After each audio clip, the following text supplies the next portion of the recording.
I'm out in the garage tonight to do some maintenance on my 54 Country Squire here. I've already got it jacked up so I can get right to it. So it's due for an oil change. I'm also going to do a lot of inspecting underneath while it's up in the air, and I'm going to change the brake fluid and check all of the other fluids on this car. So I'm going to do this over several videos, so hit the subscribe button so that you can catch all of them. First one tonight is going to be oil change. We'll do brake fluids separately, and I'm also going to inspect all of the steering and suspension components under there. This car just turned 70 years old, so I think it deserves some attention this year. So I'll tell you a little bit about it, and then we'll get to work. So this car is a 1954 Country Squire. That means it is a four-door station wagon with wood grain. This car originally came with a 239 cubic inch V8 Y block, and yes, that's the same cubic inch as the flathead that it replaced from 1953. This engine has been replaced. This is a 57 Y block, so dimensionally pretty much the same, but this engine was in much better shape. It was recently rebuilt. The 239 was pretty well worn out. The 292 came from the factory with a little more horsepower, and they're a little easier to find parts for. This is a great driving, really reliable car. It sounds great with dual exhaust. These are a fantastic engine. More people should love Y blocks. So as you can see, the car is already jacked up in the air. I don't need a lot of tools for this. Oil filter wrench, because this car has a spin-on oil filter. 3/4 inch wrench, which hopefully is the right size before I roll underneath the car and I don't have to go back to the toolbox. Drain pan, and a couple of rags. Okay, let's see if I can get this drain plug out and drain this oil without making too much of a mess. So the other thing I want to do while I'm under here is look for leaks, especially oil leaks, since that's what we're working on right now. So that's some nice dirty oil. This is why I wear gloves.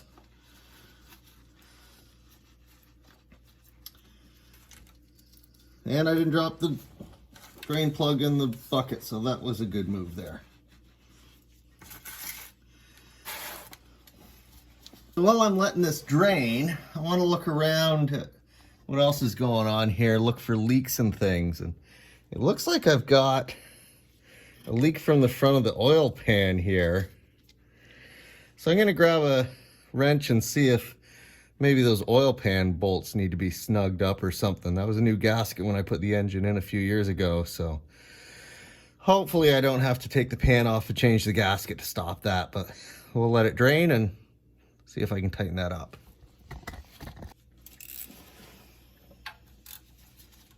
Oh yeah, those are pretty loose. Interesting. So hopefully that solves that. It wasn't running out of here, but the car's 70 years old. Lots of 70-year-olds leak a little bit. Yeah, I'm getting not a quarter turn, but probably an eighth of a turn on almost all of these bolts. So either that gasket is just squished down a little bit. I hope that's what's happened, because well, that was really loose. What would be bad is if that gasket's just failed from soaking up too much oil. I should use a torque wrench on this, but I should also take the pan off and replace the gasket. But we'll see if this stops the leak. And if it doesn't, then we've got another project.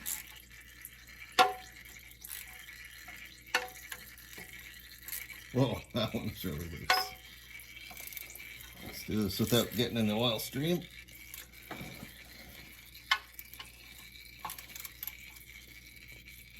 So while the oil's draining, I'm going to prepare my oil filter to go on. So this car has been converted to a spin-on oil filter. This is the same filter that you would use on basically any V8 Ford after this. Same oil filter goes on the 302 in my Cobra and in my Mustang, on the 289 in the Mustang my dad used to have. Very common oil filter. You can get these anywhere. This is one from a case that I bought at an auction that I got really cheap because nobody else knew what they were, but I recognized the number. And this is a made in USA filter. Always use a good filter. A good filter is not very much more than a cheap filter.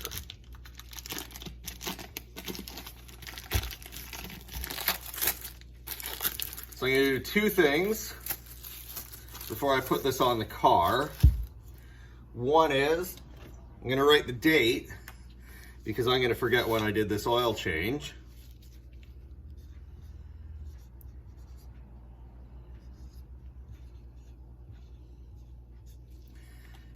The other thing I'm going to do is lubricate this rubber O-ring or gasket on here where this spins on. That's going to do two things. It's going to let this snug up and not bind and not tear this gasket as it comes in contact with the side of the engine. The other thing is hopefully it'll help me get this oil filter back off when it's time to change it again. So got the oil I'm going to put into the car.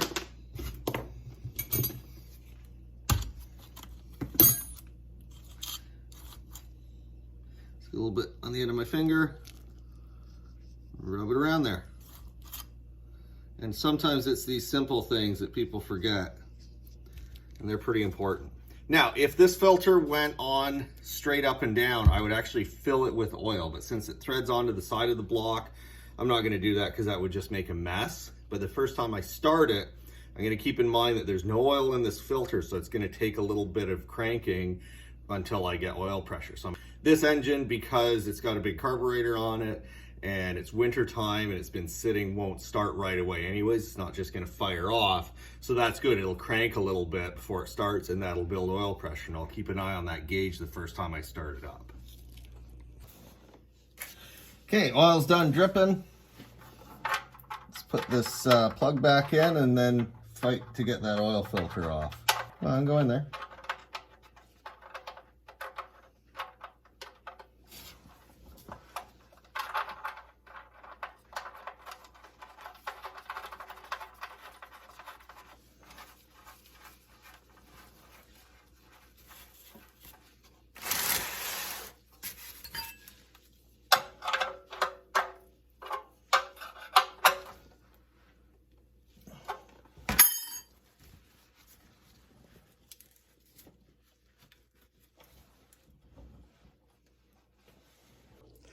So the oil filter on this car is just about the worst one to get to. There it is up there.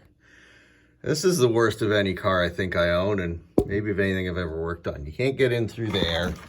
You can sort of get to it from up underneath, but not really. The easiest way is actually to bring your body in behind the front wheel and lay there and reach up, and at least you're doing it then with your right hand. There's a lot of stuff in the way on this car.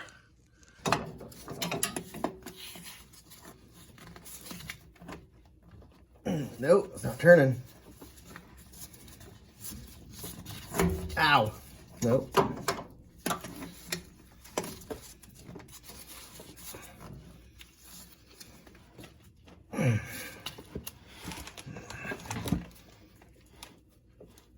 Come on. Don't do that.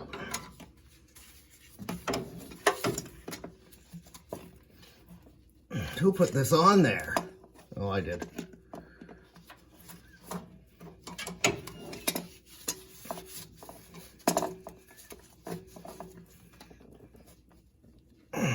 Oh, moved a little bit. Come on. Moves more. That's good.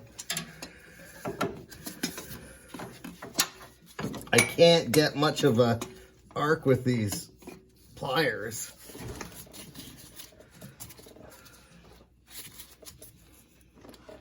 But they're the best ones I got for gripping on this. Yeah, come on. I put this on way too tight, obviously.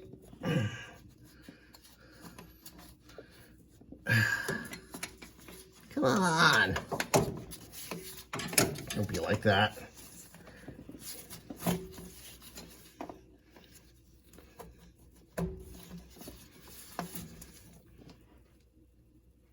Ah, come on, there we go. If I grip it right on the end, it doesn't crush like it was doing when I was gripping it sort of in the middle.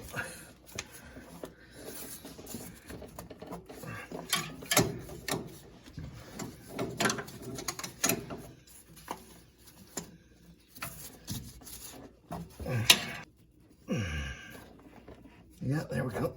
A little bit at a time here.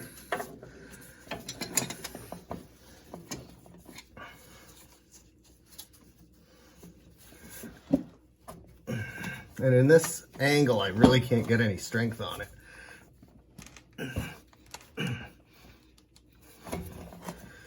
God, a little more.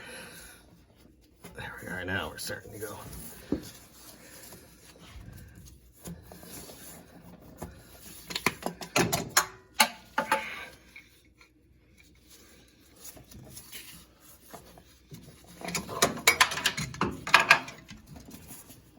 There we go.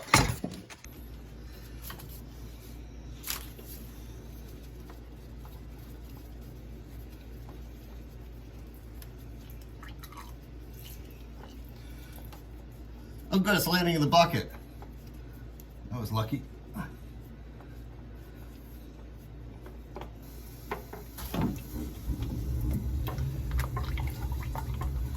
Now, getting it out of here is actually a pain too, because you come around the steering. At least it's out. Messy as that was.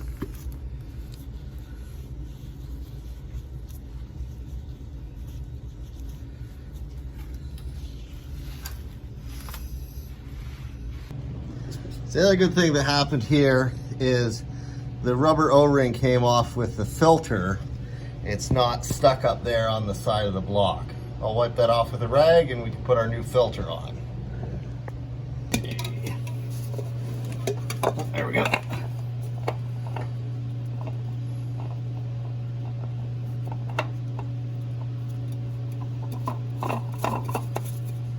Okay.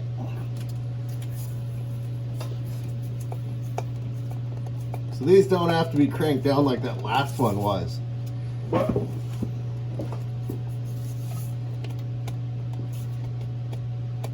Install. Old oil's out. Time to put new oil in. I'm starting with this ZDDP supplement. These Y blocks are all a solid lifter engine. So a lot of oils don't have the zinc that they should have had years ago. And Y blocks are known for having problems with the valve train oiling. So this is kind of just good insurance. The other bonus of this is 325 milliliters and my jug of oil is 4.73 liters. This engine takes 5 liters of oil.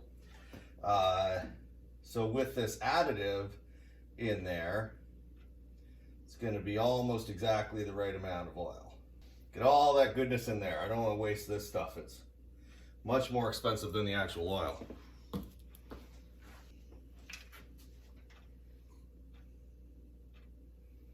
And this is 5W30, full synthetic.